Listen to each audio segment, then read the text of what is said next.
Sebab itu, hai anakku, jadilah kuat oleh kasih karunia dalam Kristus Yesus. Apa yang telah engkau dengar daripadaku di depan banyak saksi, percayakanlah itu kepada orang-orang yang dapat dipercayai, yang juga cakap mengajar orang lain. Ikutlah menderita sebagai seorang prajurit yang baik dari Kristus Yesus. Seorang prajurit yang sedang berjuang tidak memusingkan dirinya dengan soal-soal penghidupannya, supaya dengan demikian ia berkenan kepada komandannya. Seorang olahragawan hanya dapat memperoleh mahkota sebagai juara apabila ia bertanding menurut peraturan-peraturan olahraga. Seorang petani yang bekerja keras haruslah yang pertama menikmati hasil usahanya. Perhatikanlah apa yang kukatakan. Tuhan akan memberi kepadamu pengertian dalam segala sesuatu. Ingatlah ini, Yesus Kristus yang telah bangkit dari antara orang mati, yang telah dilahirkan sebagai keturunan Daud, itulah yang kuberitakan dalam Injilku.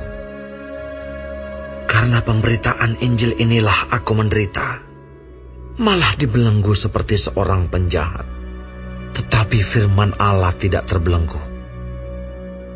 Karena itu, aku sabar menanggung semuanya itu bagi orang-orang pilihan Allah, supaya mereka juga mendapat keselamatan dalam Kristus Yesus dengan kemuliaan yang kekal.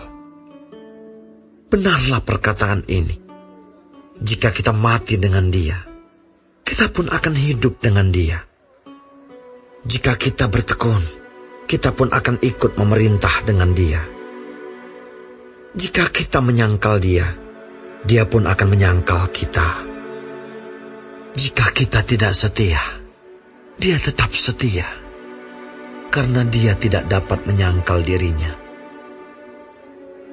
Ingatkanlah dan pesankanlah semuanya itu dengan sungguh-sungguh kepada mereka di hadapan Allah, agar jangan mereka bersilat kata, karena hal itu sama sekali tidak berguna, malah mengacaukan orang yang mendengarnya.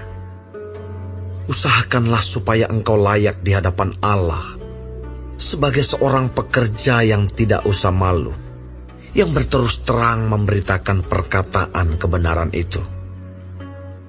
Tetapi hindarilah omongan yang kosong dan yang tak suci, yang hanya menambah kefasikan. Perkataan mereka menjalar seperti penyakit kanker. Di antara mereka termasuk Himeneus dan Filetus, yang telah menyimpang dari kebenaran dengan mengajarkan bahwa kebangkitan kita telah berlangsung, dan dengan demikian merusak iman sebagian orang.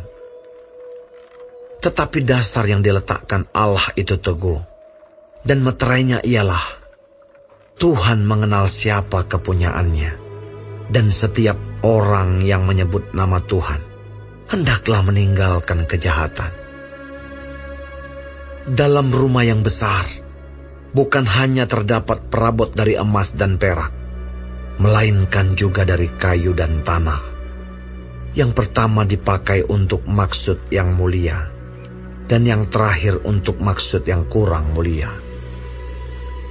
Jika seorang menyucikan dirinya dari hal-hal yang jahat, ia akan menjadi perabot rumah untuk maksud yang mulia. Ia dikuduskan, dipandang layak untuk dipakai tuannya, dan disediakan untuk setiap pekerjaan yang mulia. Sebab itu, jauhilah nafsu orang muda, kejarlah keadilan, kesetiaan, kasih, dan damai bersama-sama dengan mereka yang berseru kepada Tuhan dengan hati yang murni. Hindarilah soal-soal yang dicari-cari, yang bodoh dan tidak layak. Engkau tahu bahwa soal-soal itu menimbulkan pertengkaran. Sedangkan seorang hamba Tuhan tidak boleh bertengkar, tetapi harus ramah terhadap semua orang. Ia harus cakap mengajar, sabar, dan dengan lemah lembut dapat menuntun orang yang suka melawan. Sebab mungkin Tuhan memberikan kesempatan kepada mereka untuk bertobat. dan memimpin mereka sehingga mereka mengenal kebenaran.